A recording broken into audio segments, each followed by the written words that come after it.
Hey class, it's Hannah and Bethany again. We are back to record some of our study tips. So hopefully this movie will be just as good, if not even better, than our dog video for our introduction. So we're going to talk a little bit more about psychology this time in our study tips. So first we're going to talk about just a really plain and simple tip. This was found on page 58, and it's steps to improve mental functioning of healthy young adults. And so the first thing we want to talk about is self-care. And self-care can include a good nutrition, good sleep, and exercise. And those three things together really help the brain function at its maximum potential. For example, eating a good breakfast or getting exercise out of the classroom can in turn help you in the classroom by allowing your brain to get a good blood supply, which will help your cognition. The second tip was found on page 302, and it refers to reviewing what you study. So in order to better memorize, it pays to periodically review what you've learned. And as one study found that a 5-second exposure was enough to decrease forgetting dramatically. One way to do this is to test yourself through flashcards or reviews provided by your professors. So maybe you have a class that you took freshman year and you thought, maybe I don't need this information anymore.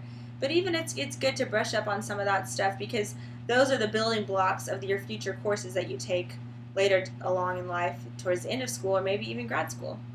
So the next tip was found on page 209, and it's about focus on understanding the material instead of just memorizing it. So we've all done that, where it's easier to just memorize those words, but whenever we really let that material sink in and we find the deep connections into really understanding what it's getting at, then we're really going to remember it more than just trying to memorize words.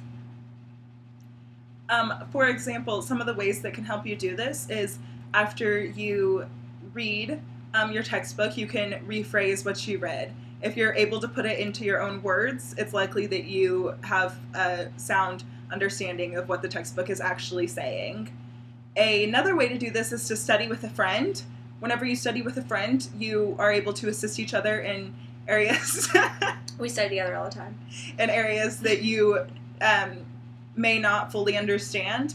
And again, if you can explain it to somebody else, if you can teach it, then you have a sound understanding of what you're learning. The only thing is, make sure you know what you're teaching somebody before you teach them. Or else you'll bring them down with you. Yeah, you don't want to do that.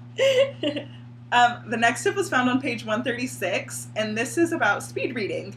So we've all had those classes where you have to read 40-page chapters and you don't want to spend 5 hours doing it. So here are some tips to increase your speed reading.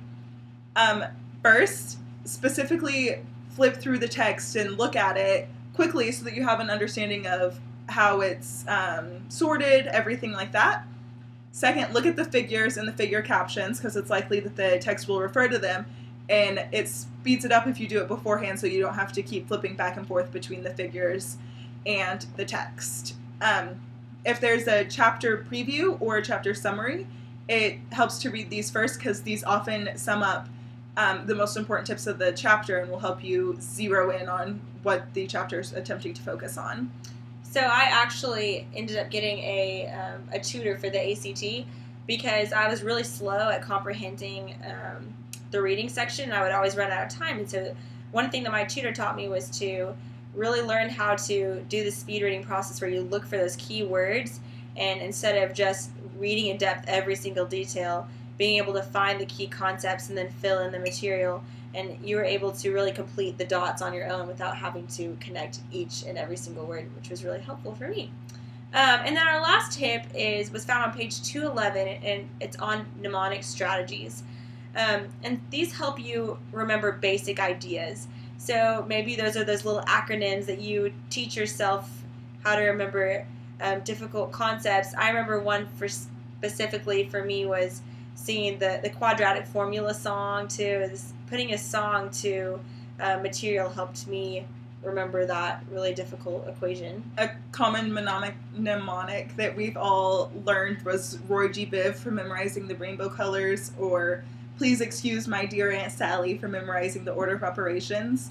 And while those are really simple concepts and obviously don't necessarily apply to college students, you can make up your own less common mnemonics to assist you in remembering maybe pathways in the body or more complex ideas. It will help simplify it and allow you to remember the basic things and serve as a beginning spot for your memory. I hope these tips were helpful for you. These are some that Bethany and I have used over the years in our experiences. And good luck to everybody during finals. You're going to ace them all. Good luck!